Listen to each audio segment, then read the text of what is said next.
வணக்கம் அன்பு நண்பர்களே. டாடா நெக்ஸான் சிஎன்ஜி பிட்டிங் திருச்சங்கருக்கு சிஎன்ஜி பிட்டிங் பண்ண போகிறோம். பிட்டிங் வந்துருக்கு திருச்சங்கருக்கு. மெக்கானிக் பொறுப்பேற்ற டேங்க் பண்ணுறாரு. Tata Nexon CNG fitting திருச்சங்கருக்கு.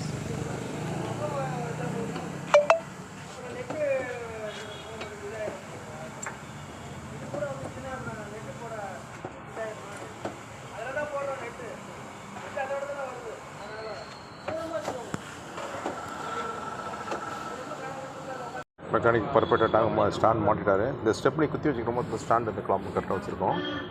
பர்ஃபெக்டாக இருக்குது. 6M steel roll copper roll எடுத்துருக்காங்க. ஒர்க் நடந்துகிட்ருக்கு. மெக்கானிக் கரெக்டாக இந்த இடத்துல கிட்ட வச்சுருக்காரு. டெம்பரேச்சரு உள்ளுக்குள்ளே இன்ஜெக்ட் வச்சுருக்காங்க. மட்டும் மாட்டிகிட்ருக்கோம். ஃபில்லிங் மட்டும் முன்னாடியே வச்சுருக்கோம். ஒர்க் நடந்துகிட்ருக்கு.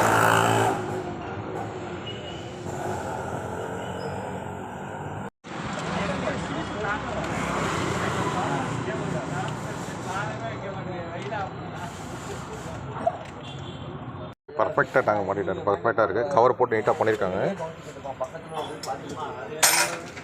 அது தப்பு இல்லை, அது தப்பு. இப்போ இன்னொன்று வந்து நீட்டாக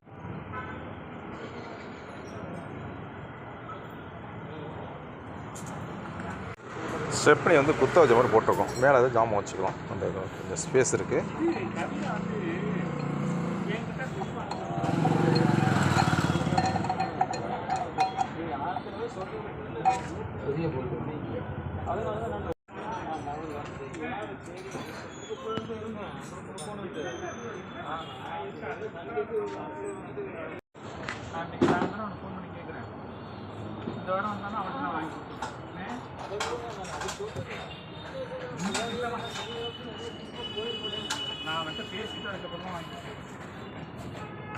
இப்போ எப்போதும் சொல்ல மாதிரி வந்து இப்போ என்ன சிஎன்ஜி போட்டால் என்ன பெனிஃபிட் அப்படின்னா, நான் எப்போதும் அடிக்கடி சொல்லிட்டு பண்ணக்குன்னு பெட்ரோல் என்ன மைலேஜ் போதும் அதுலேருந்து 10 கிலோமீட்டர் கூட போகும். பெட்ரோல் இன்னையோடைய காஸ்ட்டு வந்து 103 ரூபா. அதே சிஎன்ஜி ரேட் வந்து 85 ரூபா.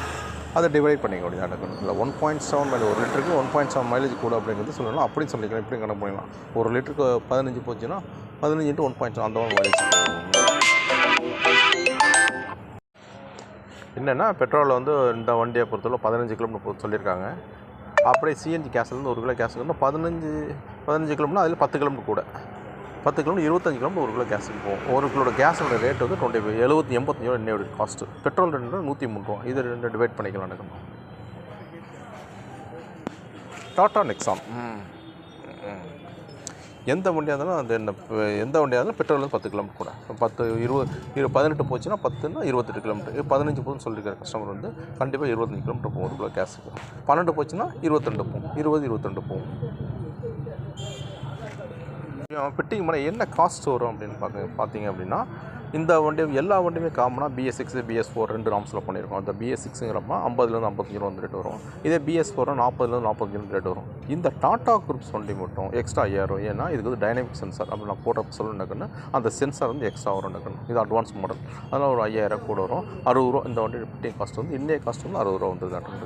இதை மேக்ஸிமம் 60 ரூபா. மற்ற வண்டிங்களாக இருந்தால், மற்ற டாடா குரூப் இல்லாத மற்ற வண்டியாக இருந்தால் 55 52 இந்த ரேட்டுக்கு கொண்டு நடக்கணும். இதே ஒரு மாருதி 800 வந்து எனக்கு அப்ரூவலே வேணும். இது வந்து அப்ரூவல் கிட்டு. எந்த வண்டியுமே தேவையில்லை. 35 ரூபாய்க்கு கேஸ் பண்ணலாம். 35,000 38,000 40,000 பண்ணலாம் எடுக்குன்னு. அது நான் அப்ரூவல் கிட்டு. இது அப்ரூவல் கிட்டுனா அந்த ரேட்டு வரும் உங்களுக்கு.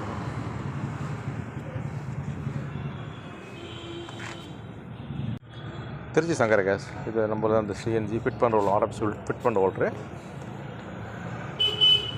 நாங்கள் ரொம்ப வருஷமாக வந்து எல்பிஜி பண்ணிகிட்ருக்கோம். இப்போ குறைந்த ஒரு 4-5 வருஷமாக வந்து 2-3 வருஷமாக சிஎன்ஜி பண்ணிகிட்ருக்கோம்.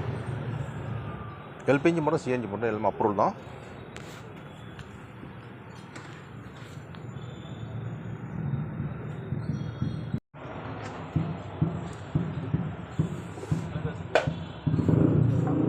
இந்த வண்டி வந்து 2 மெத்தடில் டேங்க் வைக்கலாம். இப்போ ஸ்டெப்னி வந்து நார்மலாக இருக்கிற மாதிரி வைக்கணும். எனக்குன்னு ஹைட்டாக இருக்கும் டேங்க்கு.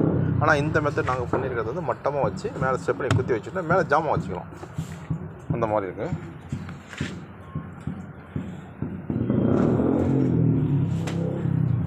ஒரு ஹைட்டாக இருந்தால் வந்து ஒரிஜினாலிட்டியோட இருக்கும் ஸ்டெப்னி. ஆனால் வந்து மேலே ஜாமான் வைக்க முடியும். கீழே வச்சுக்கலாம். எனக்குன்னு இது ஒரு மெத்தட். அது எப்படி விரும்புகிறீங்களோ அப்படி வச்சுக்கலாம். ஒரு வேலையை அனுப்பி விட்டீங்க போல இருக்கு. வந்துருங்க.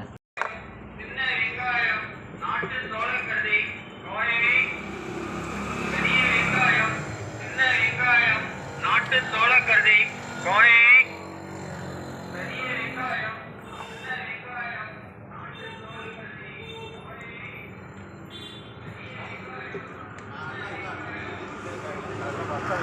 இல்லை